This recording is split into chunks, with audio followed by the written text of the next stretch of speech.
Hello, ladies and gentlemen, and welcome to what is probably going to be a bit of a shorter episode of the Gitcast podcast with me, Gitbag the Great, and just like the last few times, Flash Suppressor. Hello. By the way, the reason it's going to be shorter is A, it's late, B, we couldn't think of much to say. Yeah, I mean, we've got a few topics, but it's just like they're all pretty small, and some of them might, not everyone might be interested in, and might not be able to get a full. Yeah. We might not be able to get like a full length, like 2 hour episode out of it. Not that the full limit of one of these episodes is 2 hours, but it's just like I think that's usually like the length of the longest ones we've done. Yeah. I think I've never. I think we'll probably get about an hour, to be honest. Hour, maybe somewhere between half an hour to an hour or something like that. I mean, that's the thing. I've never actually set out like a clear like time limit for any of these episodes. I always try to make them I think at least like 35-ish minutes long. Yeah, I mean, some of the other podcasts we've done with other people have been about that length, but I don't think we've ever done one that was less than an hour. No, I think the shortest one I ever done was one that I did on my own once, which was just over half an hour. And I think that was when you were away on holiday, I think it was. And I just talked about like YouTube burnout and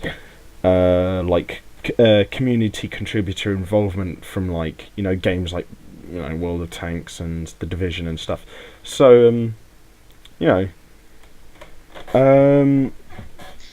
it's kind of just a very flexible format, really. I've never had anything super set in stone.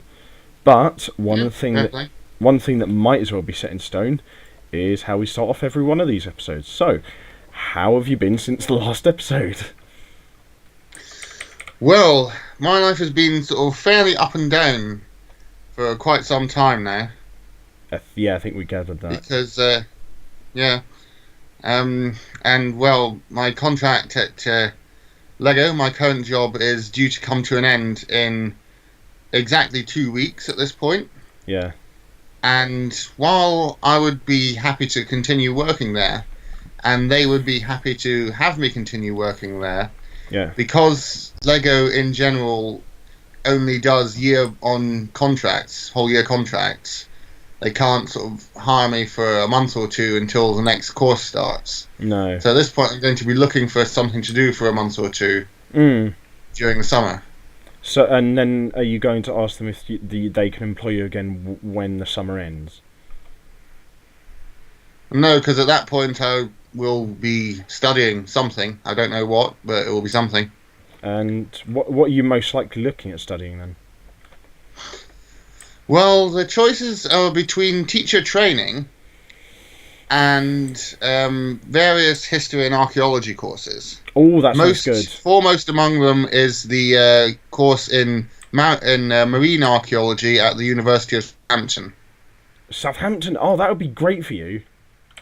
It would be great for me, wouldn't it? You might even be able to catch a Saints game at some point. Oh, yeah. No, that would literally be the perfect thing for you, studying archaeology near family members and getting to watch the team you support play Premier League football. Yeah. That literally sounds like the dream for you. It does, doesn't it? And I very nearly ended up studying it a couple of years ago until I went for the disastrous LLM master's degree that I ended up doing. Oh well, we all learn from our mistakes. Well, in theory, anyway. We do. I mean, the Germans clearly didn't learn from the mistakes of the Swedish about 250 years beforehand when they decided to invade Russia. But yeah. So, some people are stupid. Some people are stupider than others, and Hitler was a fucking. Well, I mean, he was arguably a clever politician, but he was a shite strategist. Oh yeah, totally. I mean, why on earth would you go for Stalingrad when you could get the oil fields of the Caucasus region? What and why would you already strip the already thin besieging forces around Leningrad to go after some pointless steppes in the middle of Russia? Exactly. But yeah, it's like Jingles was talking about in his Mingles with Jingles a week or two ago when he was talking about the allies of the Axis power, well, the other Axis power countries, Hungary and Romania, and Italy, and they're fighting in Russia. Yeah, and Italy and Austria. I almost said Australia, and Bulgaria as well. the Bulgarians had quite a lot of troops fighting for the Germans. That's true, they did. Yeah, almost as many as the Romanians. And yeah, like, admittedly, in some places they really weren't that effective, like particularly in Italy, but like in Russia and Scandinavia, and to maybe a lesser extent in terms of scale in France as well, they were reasonably effective. Yeah.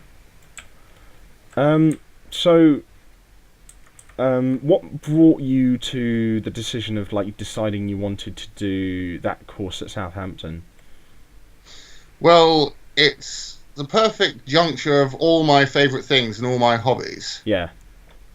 It's something that I can do with my hands. I've always enjoyed being able to do things with my hands, and yeah, I realise that was yet another case of accidental innuendo on my part, but bear with me. Oh yeah, I only just realised that.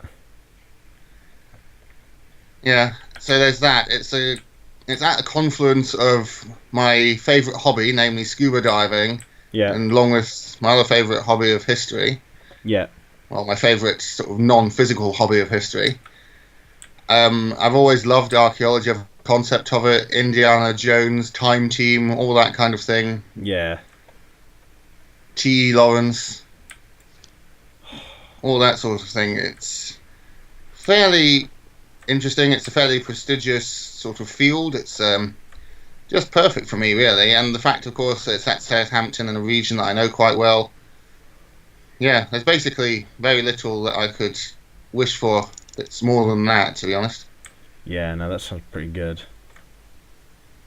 Yeah, and of course, the teacher training thing, well, it's a possibility, and there are certainly many things that I would enjoy about that. I enjoy working with children. I'm good at it. And you're a very good people person I have many as well. family and close friends who have done teacher training or similar things and who all enjoy it. And like, you're generally a good person with people as well, and you've shown it by like the fact that you've done reasonably well in a customer-facing role before. Oh yeah. So yeah, that all sounds pretty good actually. Yeah. Apart from that, in my free time, I've been doing pretty well. Yeah. Oh my goodness me, that destroyer and that battleship have just rammed each other. Oh yeah, and you've just been rammed by a torpedo, so you need to stop presenting your fucking shit. Broadside to goddamn torpedo bombers. What do I keep telling you? Sorry. Okay, here we go. Yeah, similar thing with me on my end actually. Like, I've gone through a period of like indecisiveness in my life. Probably gotten through the worst of it, I think. And I've done a lot better in my job applications recently as well. Or at least my decision making, generally speaking. And I recently applied to a position as being a foreign exchange trader at a place in Watford.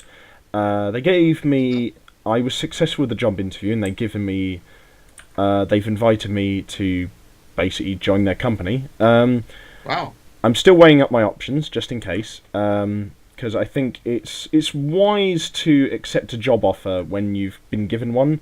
Yes, definitely. That was some terrible driving by me. I just got sunk like a motherfucker. But I have just sunk one of their battleships with my torpedoes. And so, like, in the meantime, I've also applied for a couple of apprenticeships. Like, before we started recording today, I applied for a few with the Council of Greenwich in South East London. And then I've also been accepted to the interview stage of my application to be a archives assistant at the House of Lords. Yeah, no, that sounds really interesting. And you do say you want to go for an archival job, don't you? Well, I'd be interested in working a few areas. I think, like I've said before, my 3 dream jobs would be to properly make it as a YouTuber, to work as a top level stockbroker, or work as an archivist for either Parliament or like one of like the national trusts or something like that. So working, I mean, it's a fixed 12-month thing, so like I'd be trained up for a job afterwards. But even that like would just be like the dream basically. So yeah, no, I've got an interview for that on this coming Monday. When this as in this coming Monday from when this video goes out. Yeah. So fingers crossed for that. I'm a lot more prepared this time than the last time I was interviewed for a similar job. So yeah, no, I'm feeling pretty good about it. And yeah, same thing with you with the things outside of jobs. It's just all been very steady going up in terms of the rest of my life. I did recently just hand in a essay actually that Phil here helped me with, which was on the. Oh God, I've been doing so much recently. I forgot what it was about. It Yeah. was what was oh God, what was it on? It was the 100 days of reform Yeah, in Ming China, yeah, that was it. It was and why it failed if it did. And I really liked your argument in the end. yeah, I kind of But it didn't. It just took like 70 years longer. yeah, well, yeah, that's basically the gist of what I was trying to say. And for those who don't know, who are listening to this, the 100 Days of Reform, or the Wuxi reforms, was this period in late Qing era China, where the government, Yeah, Ching, sorry. where the Manchu-led government tried to reform the infrastructure and political culture of their state because they kind of realised they were going down the toilet a bit, like they were falling behind Yeah. technologically and politically and culturally speaking from some of their international rivals like Britain, Russia, America, Japan, and some of those countries are starting to carve up bits of the Chinese Empire as parts of their own spheres of influence. And the 100 Days of Reform was aimed at trying to sort of like remove like many of the core problems that had kind of held back the development of the Chinese nation. I mean, in the short term, they kind of failed due to a number of like just logistical and personal reasons amongst like the reformers and like the emperor and the queen, the dowager regent Cixi, who you could honestly dedicate an entire dissertation to her because she was Yeah, sure. such a massive figure in modern Chinese history. And then my argument was in my essay was basically just like Phil said.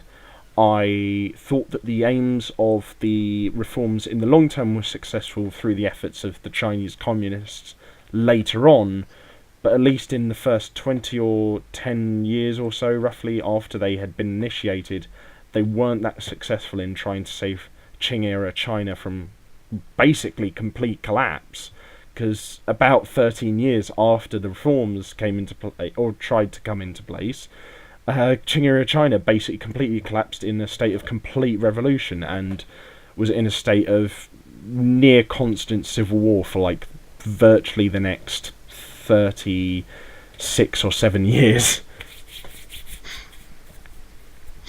Yes, indeed. No, China seems to be sort of in the public consciousness, or at least the public consciousness of the history community, a bit more lately. Particularly this sort of era, possibly thanks to, in part at least, to Total War Three Kingdoms, the upcoming real-time strategy game Yeah, and set also in the Warring States period of China. the fact that So, people are just a bit more aware of the trade wars going on between, say, China and America at the moment.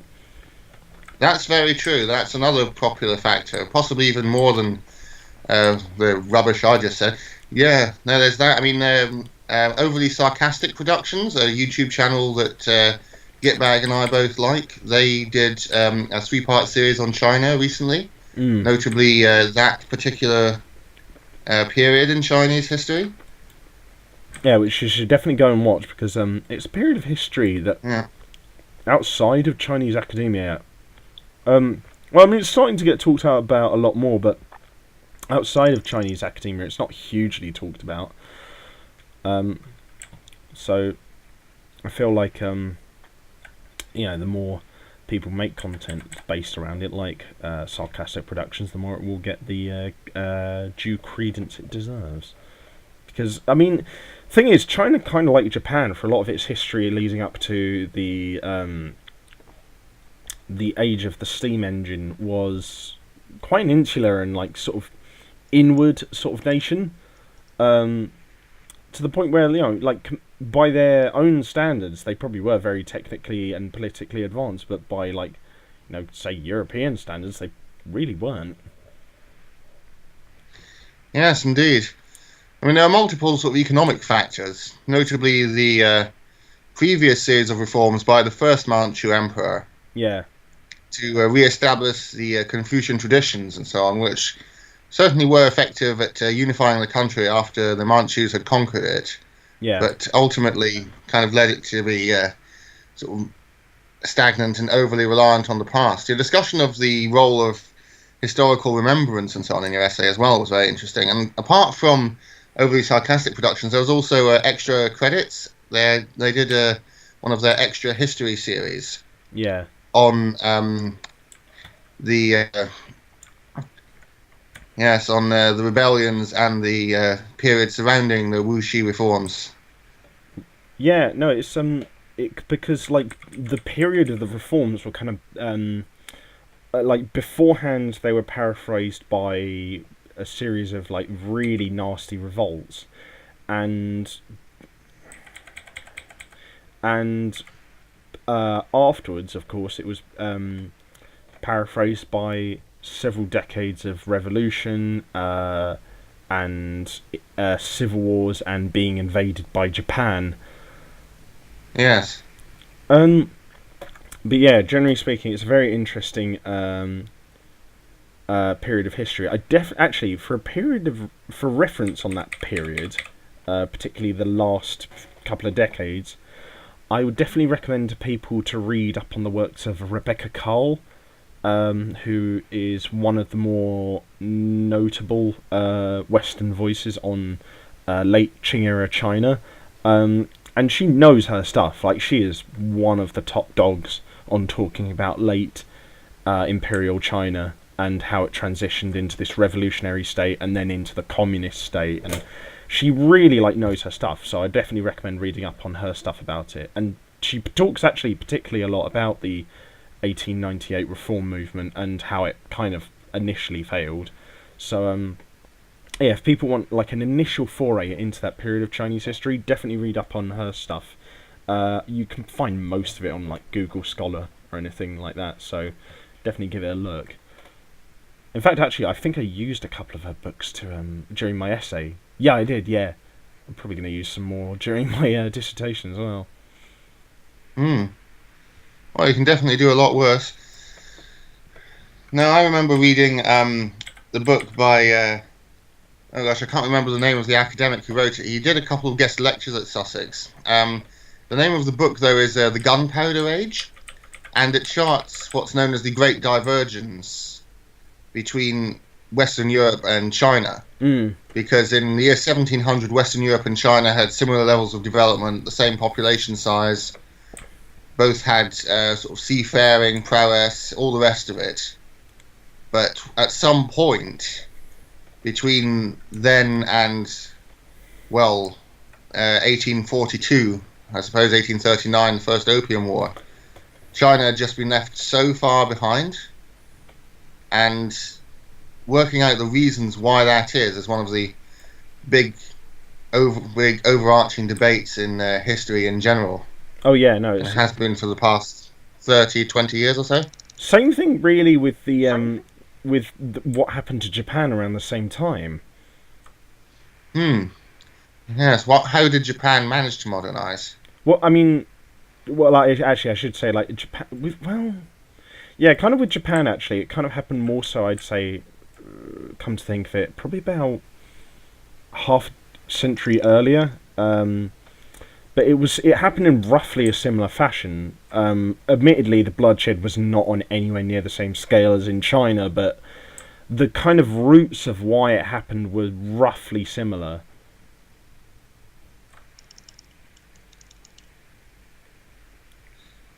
Like the like the Bosho War and the Samurai Rebellion led by the Satsuma clan was a very big turning point in Japan's history, from turning it into a feudal state into kind of a modern democracy. Although there was a period during the early 20th century, of course, when they were more of a military dictatorship. But the way that Japan went about becoming a modern state after having been a feudal sort of state was kind of a similar way to China, but just perhaps not as revolutionary. Yes, the Meiji Restoration. Yeah. Yeah, which I Yeah, that's interesting. And then they go on to defeat the Russians. Yeah, and despite in the Russo-Japanese War of 1904 to 1905. The it's first time that an Asian power had beaten a European power since Genghis Khan.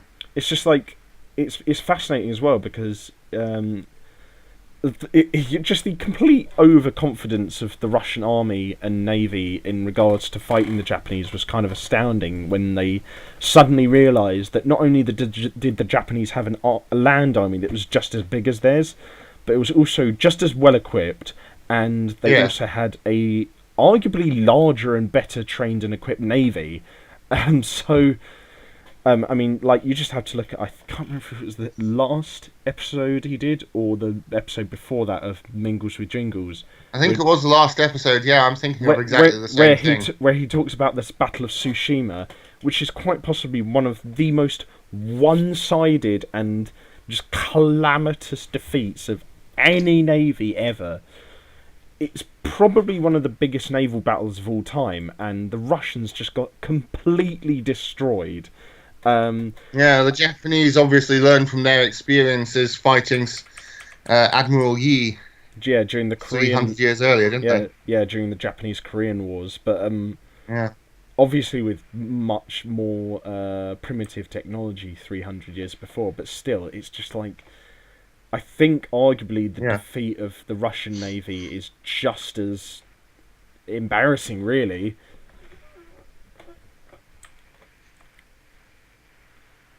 Because so I definitely agree there. Because you look at the amount of preparation they put in, and even still, somehow, because it was the Russian Navy, they found a way to fuck it up. Yeah, well, the Russian Navy has always been sort of fairly interesting because though they have a coastline, because of their position, they are essentially a landlocked country. And the fact that both the Imperial Russian and later on the Soviet Navy was largely made up of poorly trained conscripts far away from the sea, who grew up far away from the sea, didn't really help matters. Yeah, I mean, it's just like it kind of like the Russian tank force at the beginning of the Second World War. It was kind of one of those things that looked very impressive on paper, but when you came up against it, it just didn't work. You know, it was kind of like the Tiger tank for the Germans during the Second World War. Objectively, it was a good machine and it did do a lot of good for the German war machine, but it was horribly fuel efficient, it was mechanically unreliable, and while it knocked out a lot of Allied tanks, it also got absolutely battered by the American Air Force in France particularly, so, you know, it's kind of peaks and balances, really. Yeah, definitely. And of course, they're really... Sorry, I didn't hear any of that. You cut out. Something as simple as the wheel system that they had, the sort of overlapping wheels, is great for stability, firing on the move. But it means that if one of the wheels inside is damaged, you have to remove 5 other wheels before you can get to it. Yeah, it's kind of just a bit of a mess, really. Sorry about that, people. It's just had technical faults. My game just decided to have a figurative heart attack. Mid-recording, so sorry, Phil, you were just talking about how the Tiger tank got absolutely battered by the Allied forces. Yes, indeed. And it's something as simple as changing a wheel on it was so complicated because of the overlapping wheel structure that they had. That meant you had to remove 5 wheels before you could get to a wheel on the sort of interior of the tank. Yeah. In order to repair it. And in combat conditions, that, of course, is potentially catastrophic. Well, I think that kind of goes without saying. I know, torpedoes incoming. Oh, my game seems to be spazzing out again.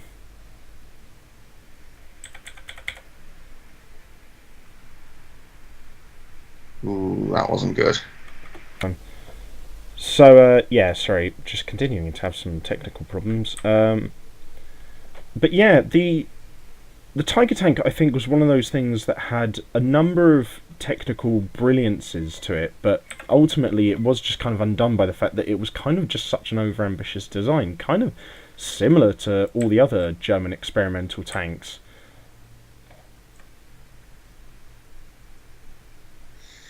Yes, indeed. Well, to some extent, the Germans didn't really have much of an option, because at that point they were running out of people as well.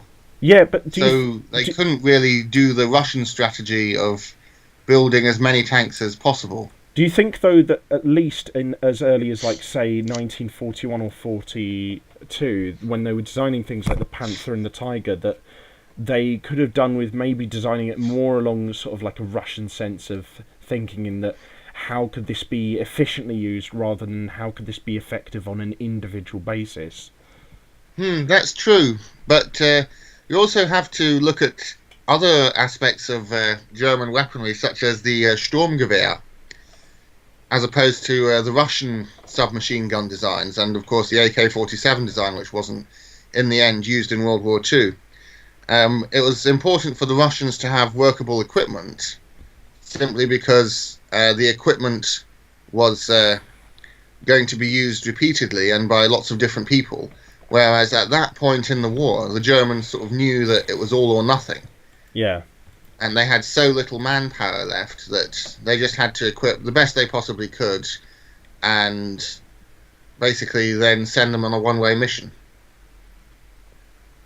Which is kind of like just very depressing. Basically, these men's lives were just seen as being as disposable as the tanks they were riding in.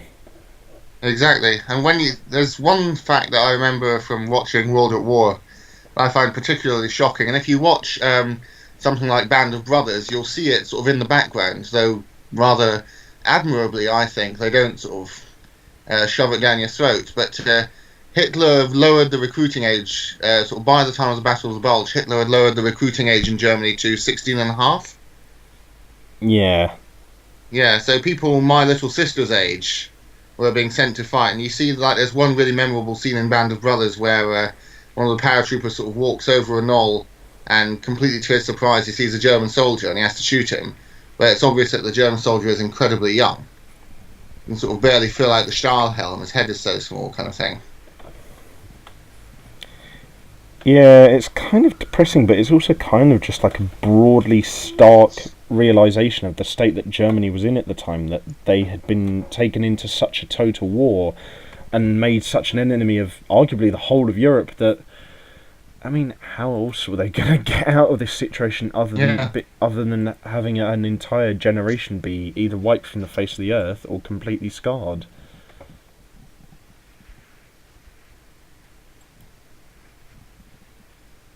Yeah.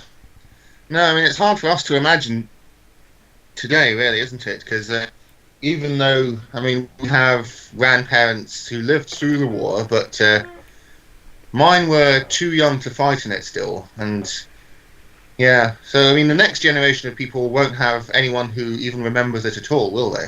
No, I mean, we have maybe some stories from our grandparents, but they'll never hear them.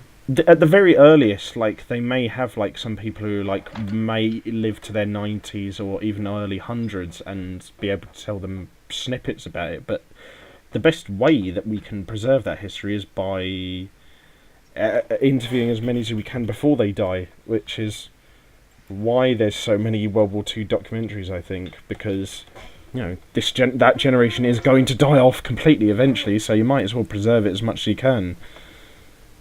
Yeah, definitely. No, I was reading an interesting book recently. I'm going to do a review of it on my channel in the next couple of days. Yeah. And it's called Spitfire, by, I think his name's Mark Ockrand, the chap who wrote it, but don't quote me on that. Full details, of course, will be in my review. He sort of tells lots of stories about the Spitfire and so on from the perspectives of the people who piloted it, the brave men and women who piloted the Spitfire during the war.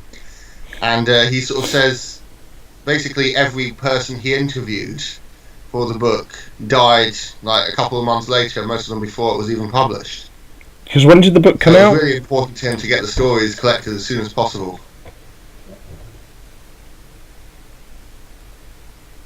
When did the book come out? The book came out, I think it was 2017. So yeah, by that It's point, fairly recent. so by that point, like a lot of the interviewees probably would have been old as dirt anyway. To be fair. Yes, indeed. Well, one other startling thing, speaking of how young people were during the war, yeah, I mean, reading the stories about the recruitment for the Spitfire pilots. Yeah, someone who went in, wanted to become a pilot, was initially told he couldn't because he was too old at age 23. And Hugh Dundas, one of the people in the book who's spoken about at length, he was squadron leader at the age of 20. That's crazy.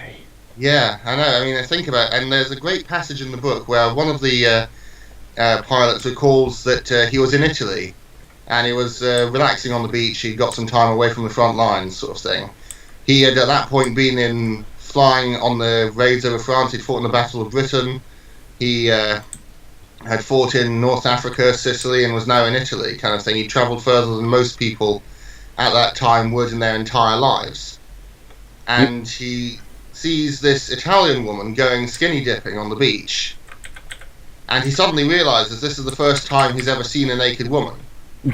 He's 20, he's travelled across the world, he's killed people, he's risked death, he's watched his friends die, and he's never done something as simple and natural as, well, seeing a naked woman, basically. Yeah. God, that's very human. It is, yeah. It's a great book, it really is. Yeah, no. If you could send me the details of that actually after we've done recording, that would be great. Because Definitely. I'd maybe like to get into reading it myself, actually. No, I wholeheartedly recommend it. It's obviously probably not a book for those who are easily sort of like, perturbed, because it probably does deal with it kind of goes without saying that it does deal with a lot of fucking dark topics. Oh yeah, definitely.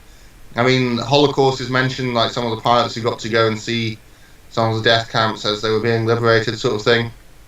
And of course, the final chapter is really dark. I'm not going to really spoil it, but yeah, there's a really grim story about it, and it's a very human story, and you can really get a tangible sense of the grief. It's not a big thing.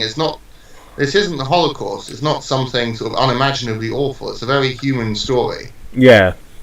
And they tell it so well in the end. I'm not going to spoil what it is, but because you think obviously the book is worth reading. Just trust me on that one. Obviously, it was traumatic for the people in the camps, but you've got to think, like, how must it have been for the men who in the Russian and British and American armies who liberated these camps and had never even thought that they would see anything like this? Yeah, indeed. I mean, people didn't really know about the Holocaust until the camps were liberated. Well, other than some sections of the Jewish population who had a fairly strong inkling. Yeah, I mean, well, people have been trying to kill the Jewish people for thousands of years.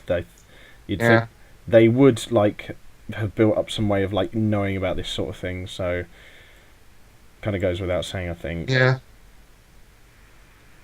But, yeah, no, it's definitely sounds like a book I'm going to read if I ever get the chance, and I'm going to put, like always, when Phil appears on one of these videos, I'm going to put his book review channel in the video description below, so people definitely read it out, because I think the book review genre on YouTube is one that has some presence, but it's like one that could do with a bit more fleshing out, so yeah, definitely give his channel a look out, if you're interested, give a like, comment, share and subscribe or whatever. I was going to say, actually, probably speaking of less realistic history, I can't remember what name of the book it was, but the one where you talked about German soldiers during the First World War being like evil zombies.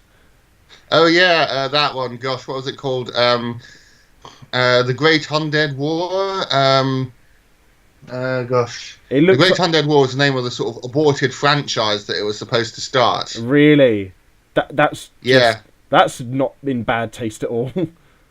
No, it really isn't. My goodness, I've never read a book that terrible. The thing about books is that generally there's so many people who know so much stuff about the fields or literature in general. Yeah. Teams of editors and publishers who all look it over, and people get their friends to proofread everything. Yeah.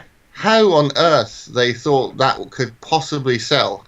I mean, literally, the book that my sister got me, it had unedited proof copy written on it. Really? So obviously they printed a load of unedited proof copies, thought this is just never going to sell. So they decided to sell the proof copies just to make a quick buck before people sort of cottoned on, basically. That's very telling. Yeah. I mean, I say as much in the review, but it's sort of hard to hear because that review, I had a lot of audio problems. I may just have to remake it. It was sort of done quite quickly because I wanted to do a April Fool's review kind of thing. Yeah, it was because it's just like, I mean, like, the thing is, kind of like you said, the First World War was kind of just like this period of like human folly and like the tragedy of like not knowing when to stop fighting. But the Second World War was clearly a conflict where one of the combatants was definitively evil, and yet for some reason they decide to make the Germans like these Nazi-ish zombie-making monsters during the First World War. When like I mean, they're literally not just even the zombies, but the normal German soldiers are described as cannibalistic. Which is... I'm not even joking. There's a scene in the prisoner of war camp where the German officers are eating a prisoner that they've killed for dinner. That, well, like, even in the Second World War, that would be extreme. Yeah, I mean, the normal Wehrmacht chaps weren't all that terrible. Yeah, like, I mean, obviously some of them were a bit evil. Some of them were, yeah, of course. But obviously, but, like, yeah. The Gestapo and the SS and all those chaps that were the real nasty buggers. Yeah, real horrible gits. But, like, it's just... It's so strange, the idea of, like, that book. And, like, what... Did you say, like, what entry into the series that the book you reviewed was? Well, the first one, I don't think there's going to be a second one somehow. Well, you don't fucking say. Pardon? I didn't hear that. Your audio shorted out again. You don't fucking say. Yeah, no, definitely. It's just like... No, I mean, it's got the most appalling white bread American soldier boy heroes in it. Yeah. And much as I'm a fan of sort of steampunk / electropunk settings like that, it is just so poorly done.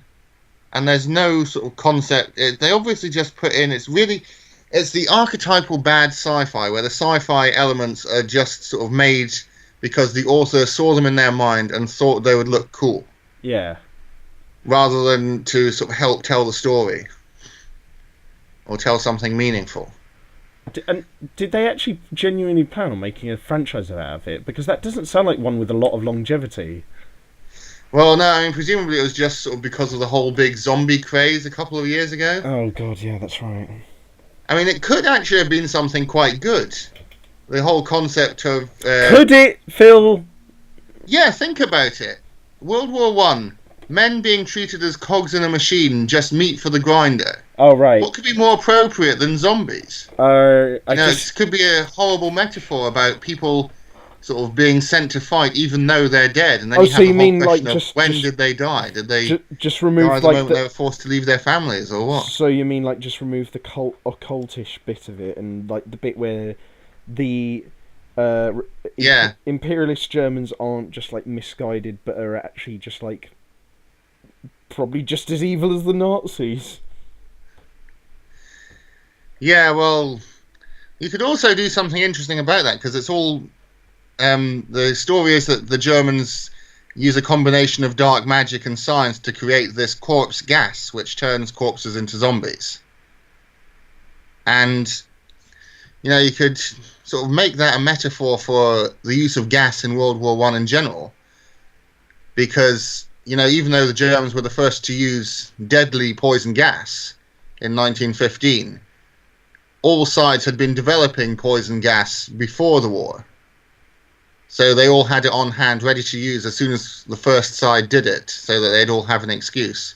I mean, the Italians already used it in anger during the Abyssinia invasion, so... Yeah. And the French were the first to use chemical weapons in World War One. At the First Battle of Mons, they used tear gas grenades against the German soldiers. Yeah. So I guess some kind of zombie gas wouldn't be out of the ordinary. I mean, obviously, it wouldn't be the most Yeah. realistic. Let's be honest, but No. it would be No, grounded. but I think, for It all would that be we could grounded sort of, in some yeah. sort of like believability.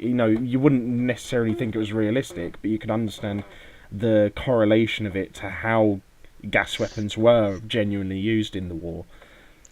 Yeah, I mean, we can sort of debate ideas on how to improve it all day long, but in the end, I just don't think I would ever enjoy something like that set in World War One, because World War Two, there is kind of a sense of boyish adventure to a lot of it, and as I was reading this book about the Spitfire pilots, they describe this sense of adventure because to them it was an adventure.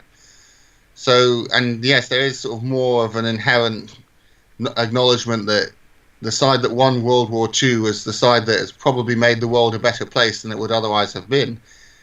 But in World War One, that's really not the case, and it's just there's a reason it's called the seminal tragedy of the 20th century, because it absolutely destroyed the world as they knew it, and the world could have been so much better in a parallel universe where World War One never happened, where the driver of Archduke Franz Ferdinand didn't take a wrong turn, and World War One never got started. Yeah. God. Think of what that world could be like. You never know. It's fascinating to think even something as well. like Battlefield 1, therefore, to me, is just something that I can't get into. I'm not saying that everyone who likes Battlefield 1, or even that people who like this horrid book, are bad people, or that they have absolutely no taste, necessarily. Though, to be honest, if you like that book, you do have absolutely terrible taste. There's just no two ways about it. But, it's just something that I personally can't get into because of the way I've always been taught to feel about the First World War and think about it. Yeah, it's... Yeah, I mean, it's like, Blackadder goes forth. That's a good way to do a World War One story. Battlefield 1 is not. I mean, yeah, I didn't really pay much attention to the story of Battlefield 1 because I already knew it was idiotic, considering that, I mean, even the first, sub-campaign, you have air forces being sent to destroy anti-air defences. The thing that by 1917, the British and American had tanks for. Yeah. It's not hard to imagine that they would have gone, okay, let's get a few British mother tanks and a handful of French Renaults and go and destroy those AA guns with those. No, let's not do that. Let's use a bunch of American mercenaries in 4-year out-of-date warplanes to fucking take them down. That'll work. With magically regenerating rockets. It's just like... Yeah, I know. I mean, I know it's a video game, but still, there's got to be some sense of believability. It's not like we're playing LSD Dream Emulator on the PlayStation 1. By the way, if you ever want to get a trippy experience, watch Cadicrus's review of that. It is bizarre. Yeah, I was just going to ask, is that a real game, or is that something you made up for the sake of a metaphor? It's a real game. It was a game on the PlayStation 1 that a Japanese artist / game designer put himself through sleep deprivation and took a few unbeknownst drugs in order to put himself in the sense of being under LSD. So, I mean, to be fair, give credit to the guy. He knew what he was doing, and he was dedicated to his craft, which you can only really admire. Yeah. But it is beyond confusing, and it's regarded as one of the most odd gaming experiences pretty much ever made. And for very good reason, because it's literally called LSD Dream Emulator. Wow. No, I will have to watch Cadicrus's review of that. Oh my goodness me. Yeah, no, it's a good video, but it's a really scary game, though. I mean, not intentionally, I think just unintentionally. I mean, to be fair, you probably would be quite scared by some of the dreams you might see while you're on LSD, so... Yeah, it sounds like Psychonauts or something. Yeah, Psychonauts wasn't scary, it was just very... No. It was just psychedelic in some areas, pun not intended, but... Yeah. I mean, Yeah, it was weird, and it had some creepy levels throughout the entire game, but particularly the last level actually. But I don't think it was really scary. I just think it was just a bit oddballish. Have you ever had any games you played that you felt like that towards? Yeah, what you mean games that slightly disturbed me, kind of thing? Yeah, not ones that scared you, but just were a bit wacky and just kind of that made you think a bit like, ugh, what the hell was that? Yeah, I played Dark Void just recently. That's quite an old game, isn't it? It's quite an old game, yeah, but no, Yahtzee sort of reviewed it, zero punctuation chap, Yeah. and he didn't recommend it, but from his review, I thought it was the sort of thing that I might quite like. Yeah. So I decided to play it, and there are so many weird instances, and the sort of character animation from back then obviously wasn't great. Well, yeah, that goes So without saying. there's a whole lot of sort of disturbing, uncanny valley stuff. But I think one of the games that sort of weirded me out a lot would have to be the final installment of the Bioshock series, which would be the Burial at Sea DLC, Yeah. where you get some seriously messed up stuff. Like okay, spoiler territory here for a game from 2014, but at the end of it, there is a fairly long torture scene from a first-person perspective, and basically the villain is threatening to give your character a lobotomy. And in case you don't know how lobotomies worked, you basically hammer a sort of spike up through the eye socket and into the brain, and then basically stir. And they animate it in a really disturbing way, so that you actually, looking at it from a first-person perspective, it really sort of has that sort of typical look of something sort of pressing on your eye, like the screen kind of goes black and reddish at the top, and it is just so sick. But it really sort of got you into it, and it sort of happens right at the end of the game when you've really started to empathise with the character that you're playing and that you've known for about 2 games worth at this point, I think. Yeah. And then after that, the villain sort of relents because he can't do it. He was bluffing. But then he stops bluffing and threatens to do it to a child instead. And What a it dick. is seriously disturbing. What an asshole. Yeah. I could try and think what was my equivalent of that. To be fair, I think probably the closest I've had to that kind of experience was the first time I played Half-Life 2. Where there's just a number of moments of just like complete hopelessness as you're living in this, trying to find your way through this dystopian world, and there are some scenes of like human suffering and not necessarily torture, but yeah, definitely like at least human suffering sort of thing, that make you just stop for a second and just go, Jesus Christ.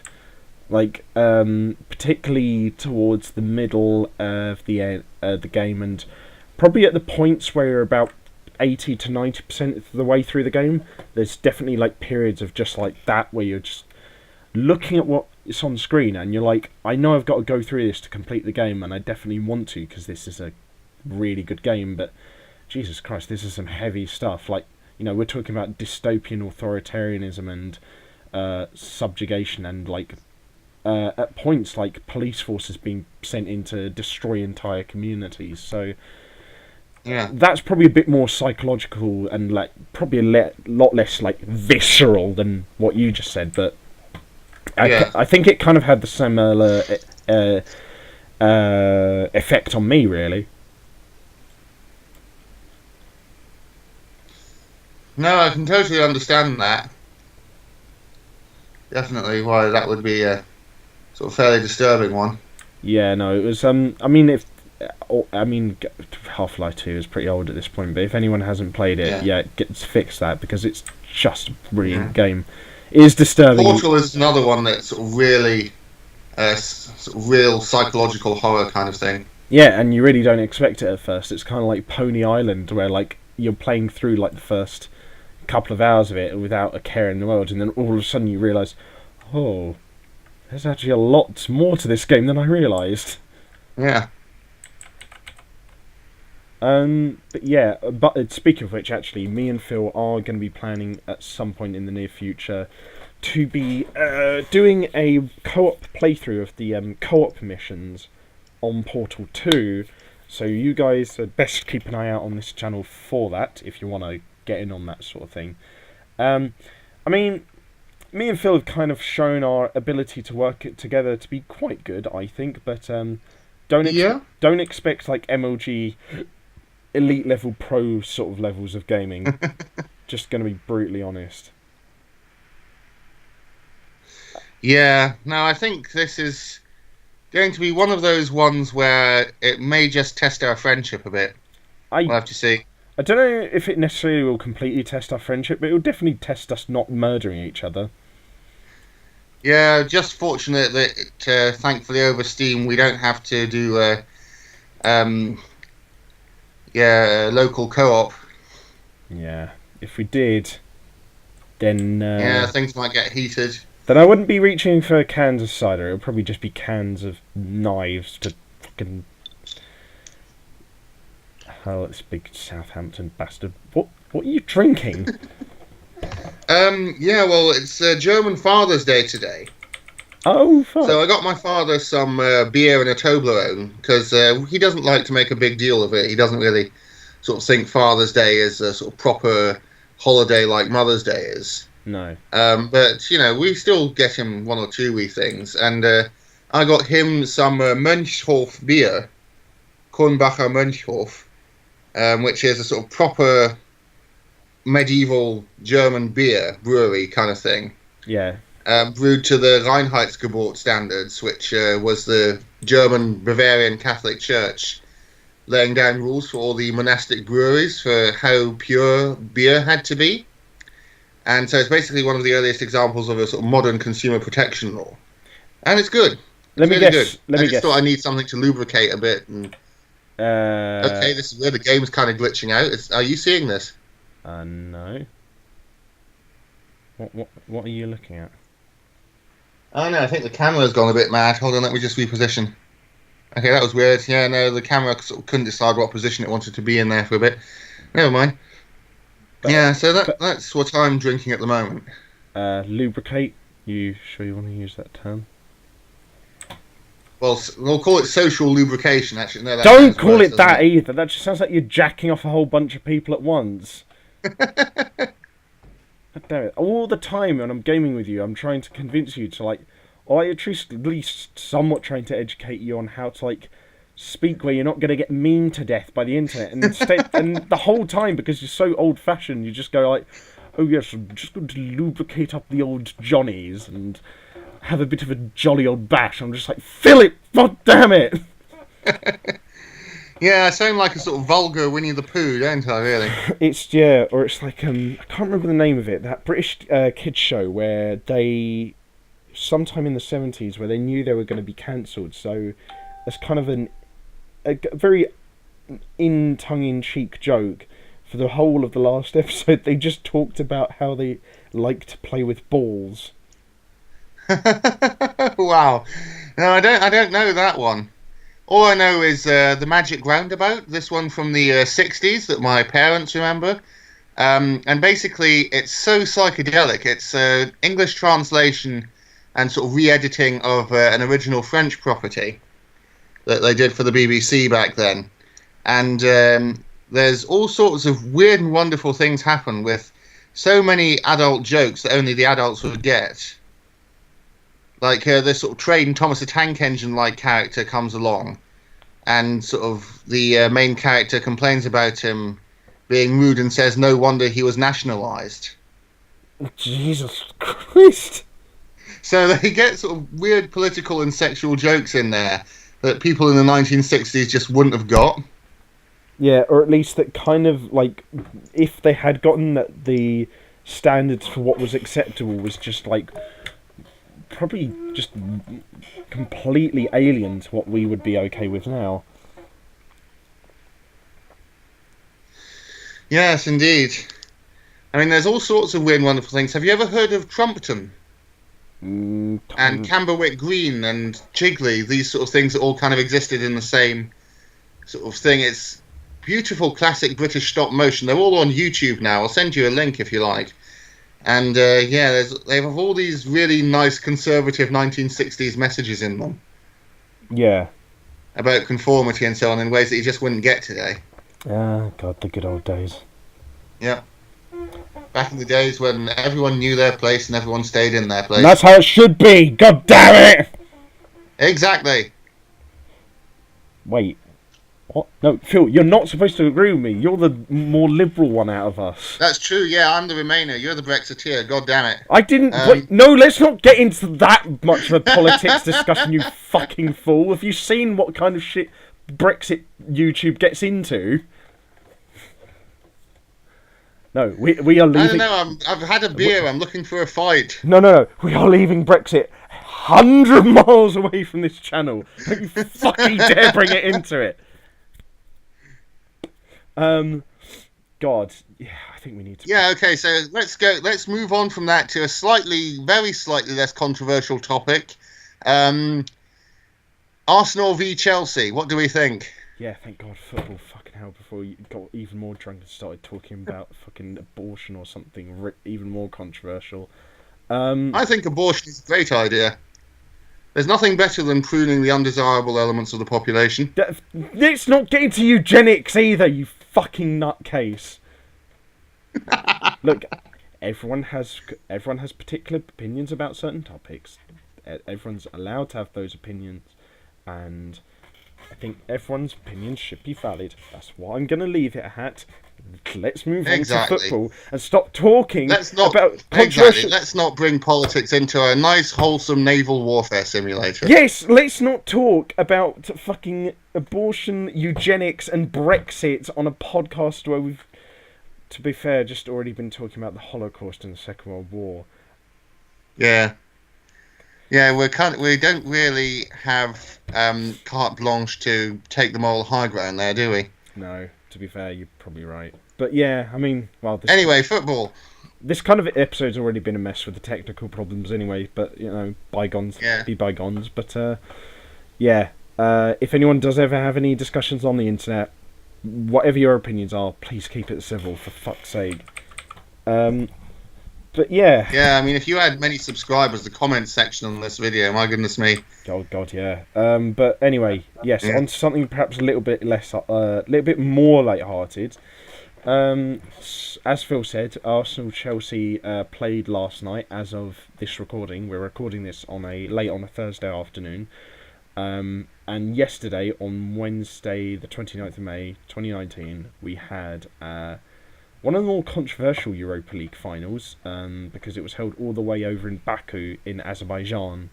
So apparently only about 2,500 Chelsea fans and barely about 3,000 or 4,000 Arsenal fans were able to actually go to the stadium and attend the match in person. But I did watch it in a pub in Brighton, the Black Horse pub, which I definitely recommend.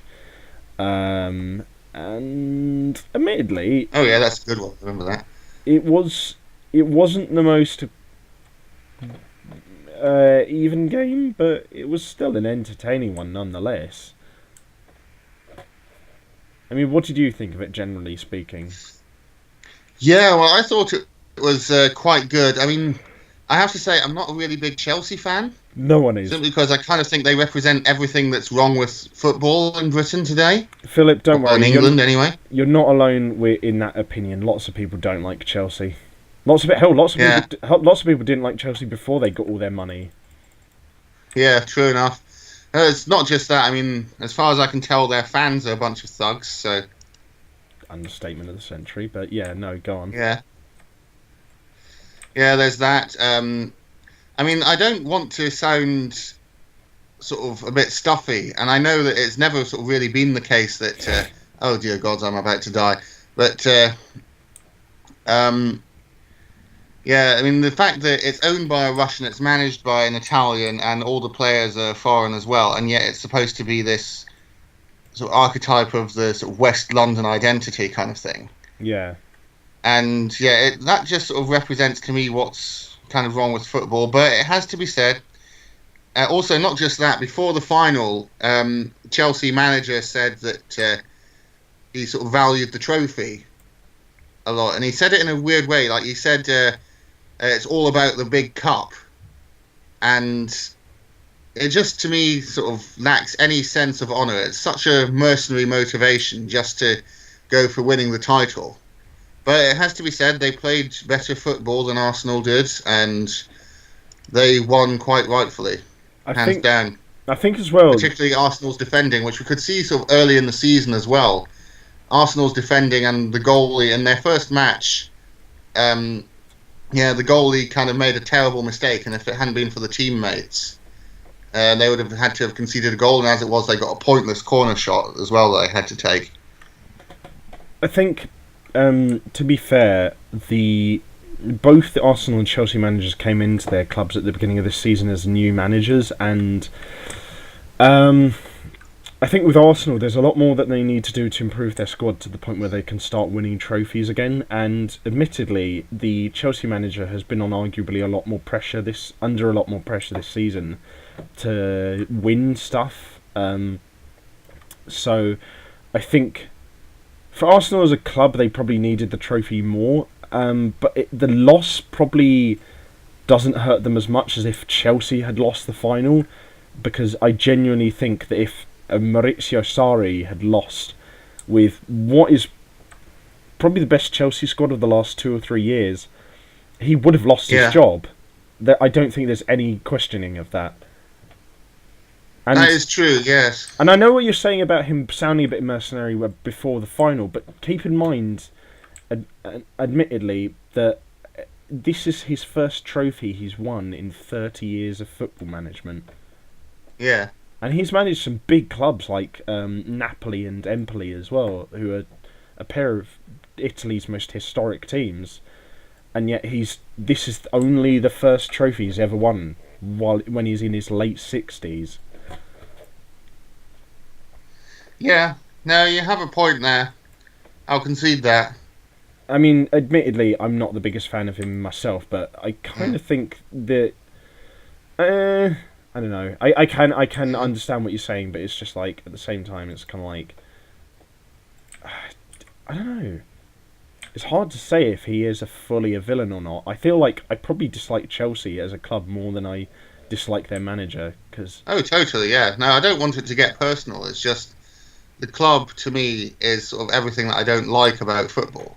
It's the entire reason that I was sort of never really all that into it, as it were, until sort of recently I've started getting more into sort of just being a casual fan, watching a match occasionally if it's a team I care about, or if my father's watching it, I'll just sit in and watch it, kind of thing. Yeah, I think I played a bit of a part of getting you into football and oh, definitely, and convincing you to follow your family's tradition of supporting Southampton. Oh yeah. Totally.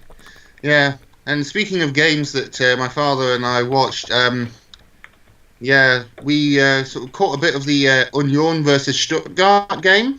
Yeah, or as we might call it in English, Stuttgart versus Union Berlin. That's right. Basically, in Germany, they have a system in the German league where the bottom 2 teams in the top flight get automatically relegated, and then the third from bottom team enters into a playoff with, I think, the third best team in the second tier over 2 legs, so kind of like a Champions League semi-final. Exactly, to see whether they'll get into the Bundesliga. And yeah, Stuttgart... for the next season. Stuttgart, who had been in the top flight for the last 2 or 3 seasons, I believe, finally succumbed to the drop, and Union Berlin have now been promoted to the German top flight for the first time in their entire history. Yes, definitely. No, it's very, very good to see. And apart from that, there was also the Bundesliga final between Bayern Munich and oh dear God, I can't remember what the other one was. The DFB Pokal final, the German Cup final, you mean? Yeah, that one. Hang on, I'll try searching it up. Yeah, it was Bayern Munich versus... Hang on, I'll search it up on my phone, don't worry. DFB Pokal final 2019. Hang on. Last Saturday, Bayern Munich beat Leipzig 3-0. For other matches, Leipzig, asking about a particular team. Yeah, I thought it might be them actually. But yeah, Yeah. unsurprisingly, Bayern Munich winning. God knows what number this This is. is their 7th in a row, I think. No, because No, not in a row, but it's their 7th overall double. Bundesliga win. Yeah. Well, it's the 7th time I think they've won the Bundesliga and the DFB Pokal in the same season. Yeah, that's right. Just crazy to think. And it's I think it's their 32nd final that they were in. So yeah, Bayern Munich is sort of the absolute top team in Germany in a way that you can't really say any of the British teams, any of the English teams are, because in the English football, there's generally sort of about 5 all milling around for the top spot, whereas sort of the Bayern team is just everyone kind of just expects them to win, and a lot of people sort of don't like them for that. They want to sort of see them taken down a peg. But as far as I'm concerned, they're a good bunch. They play an honourable game. Yeah, They definitely deserve their victory. And the thing is, like, you could make an argument for overspending, but the thing is, the German league isn't known for huge amounts of spending, to be honest. Indeed. As compared to, like, say, the British or Spanish or even Italian leagues. Oh gosh, yes. No, definitely not. I mean, there's definitely certain qualities that all the football leagues in Europe have. For British football leagues, it's like a general balance between attacking capabilities and general all-round sturdiness. With the Italians, they like the defensive football. The Spanish, they really like attacking football. And the Germans generally tend to concentrate more so on club structure and fan involvement. So it's interesting to look at football as a culture in each of the main countries that participate in it in Europe. Yes, that's an interesting point. I mean, definitely, I think maybe you could even make a point that the German structure of fan involvement is, first of all, it's very much a part of the German tradition of sport team culture. Yeah. That goes back to the 19th century. The idea that everyone should be involved in sport for health reasons, spiritual reasons, and ultimately, of course, to make the population fit for military service is one of the older reasons why there's always such a focus on sport in German society. But you could make the argument that fact is the cause of the relative lack of thuggery and poor behaviour amongst German fans. Well, yeah, amongst German fans relative to, say, British and Italian ones. So do you think that, a more structured fan base for, Roma and Chelsea would solve a certain amount of the problems? Probably, yeah. I think that, though, to be honest with you, at this point, like, the systems of fan involvement are too set in place to really be changed. Yeah, that's what I was thinking. I think it's also a cultural thing. The Germans tend to have a sort of more collective, disciplined mindset. I mean, it's a stereotype, but it's true. Well, yeah. In a way that the Italians would never respond to authority, and British would sort of... Yeah, it wouldn't necessarily be a rebellious streak, but simply a libertarian one, really, I suppose you could say. Yeah, definitely. The British don't like being ruled that much. No. Well, I mean, kind of run out of things to say really now. I mean, this... Yeah, well, we can still talk about a couple of things, like the recent friendlies, international friendlies, where the English team beat Denmark 1-0, and they beat Jamaica 3-2. That was the women's team, right? Yeah. I was wondering whether you'd spot that. Yeah, no, it's I think they might do quite well this year. They could possibly win the Women's World Cup, although there are a few really good teams in there. The Americans, for example, have an amazing women's team and have done so for like the last 10 years, as have the Japanese and Brazilians. So it's kind of all Definitely. I mean, women's football is more popular and more profitable in America than men's football. Yeah, So it's kind of a bit up in the air, but I have faith that the Lionesses might do it. They'll face a lot of challenges, undoubtedly, but I think they could possibly wing it. Yeah, I would agree. I'm just right. Anything else we can talk about before the episode ends? Because I'm kind of running on fumes at this point. Yeah.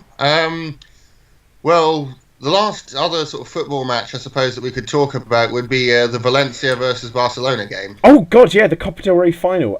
So that was a bit of a shock. Yeah, exactly. Valencia winning. I think it was their first major trophy in something like 10 years since they won the Copa del Rey about 10 years ago. And Barcelona, keep in mind, I believe, have won it the last 4 or 5 seasons in a row. Yeah. So yeah, the fact that this happened is quite a shock, and I think it could actually mean that the Barcelona manager gets sacked, because kind of like Maurizio Sarri, even though he's had a very successful first season in charge, he kind of just hasn't been very popular with the fans, and so as a result, he's kind of standing, and his popularity ratings have just never really taken off. Even despite the fact that he has already won the league title for them. I don't know, do you think he should be sacked despite this, or is it just perhaps like... No. Well, once again, this is another situation of a team who are already very successful. Yeah. I don't know. I don't think so, because looking at the actual stats of the Valencia versus Barcelona game, I mean, Barcelona were in possession for the majority of the time. They had more shots sort of on target, as it were. Yeah. They committed fewer fouls, which is important to me. So I think that they actually played better football. It's another one of those sad matches, I think, where the side that played better ended up losing. Yeah, So I don't think the manager should be sacked at all. I mean, is that down to personal preference, though, or is it down to, like, raw efficiency? Because you can't deny that, like, although Barcelona's way of playing football is more aesthetically pleasing, Valencia's was arguably more efficient and effective against that kind of team. Well, you can't argue with the result, of course, but I sort of think that if one team causes more fouls and they have, and if the other team, in this case Barcelona, plainly demonstrates greater tactics and simply, an element of random chance that is always involved means that they didn't do as well, then I think that really you shouldn't blame the human factor for the random factor, essentially. Yeah. Do you still think it was a fair victory, though? Because Valencia didn't play badly. No, indeed. I mean, definitely, it's another situation where, there was a game of two halves, to use the old cliche. But, I mean, compare that game to the Arsenal versus Chelsea game. And look at Chelsea's just superb performance throughout, particularly their defending in the second half, even up until the 3 minutes of extra time. The spectacular sort of final attempt at a goal by Arsenal being stopped by a Chelsea player before it could even get anywhere near the penalty box, never mind anything else. They could have easily let Arsenal score. They could have easily backed off a bit. But they didn't. They brought their A game the entire way through. Whereas I don't think that you can really, and they were just so superior to Arsenal throughout. Whereas I don't think you can really say the same of the Valencia versus Barcelona match. Yeah, it does depend on... Tactics do play into it a lot, but I also think it just depends on how talented you are individually. But that's very true, and to some extent that's something that we can only sort of speculate about, but I mean, I don't know.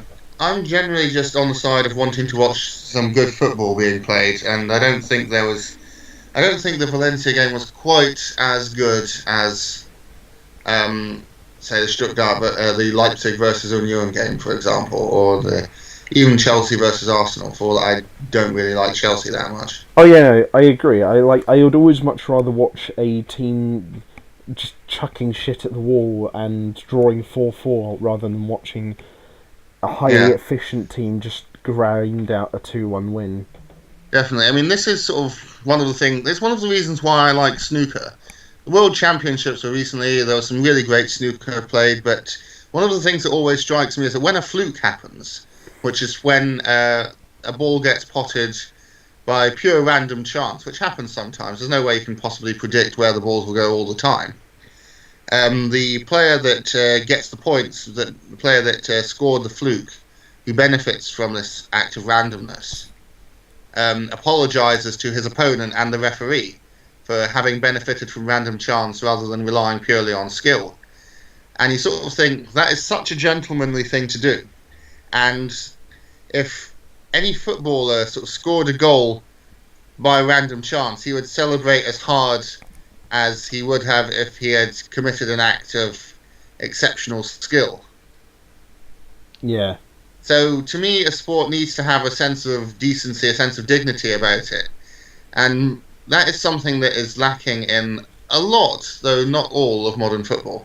And interestingly, in Scottish football, Motherwell have been having a good season. And my sort of second cousin, his daughter, she's quite wee, I think she's about 9 or 10. She was the mascot for Motherwell FC at their recent match against, I think it was Celtic. So she was on the pitch, in the kit, and all the rest of it. So obviously everyone was quite proud of that. Yeah, I think there's no other team that I could support in terms of geography apart from Charlton Athletic, and even then the only one that comes close to it is Brighton and Hove Albion, but that's only because they've been the team that's nearest to me while I've been studying at university. Yeah. Well, I think we've kind of run out of topics to discuss for this week. I think we kind of originally planned for this to just be a short episode, but I think it's ended up being way longer than we originally thought. I think so. I think we've cracked the 1 hour mark, definitely. Definitely, overwhelmingly. I think we've battered it over the head with a pair of cricket bats and then shat on it, but I think we got some good conversation out of it. Bit chaotic, and again, I have to apologise to people watching at home for the technical problems and Phil inexplicably going into eugenics.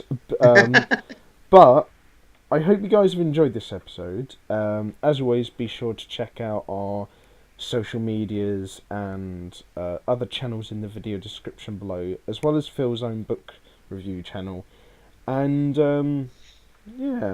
anything else you've got to add? Not at all, other than to say in the British case, a belated Happy Father's Day to all the fathers out there, and just to hope that everyone's enjoying the nice weather. Yeah. Which I certainly have been. Now I'm just going to go off and have a very late night helping of tuna pasta bake. That sounds nice. Yeah, I'm going to head to bed because I have an early shift tomorrow at the Lego store. And, well, I'm just going to have to concentrate on steeling myself for the inevitable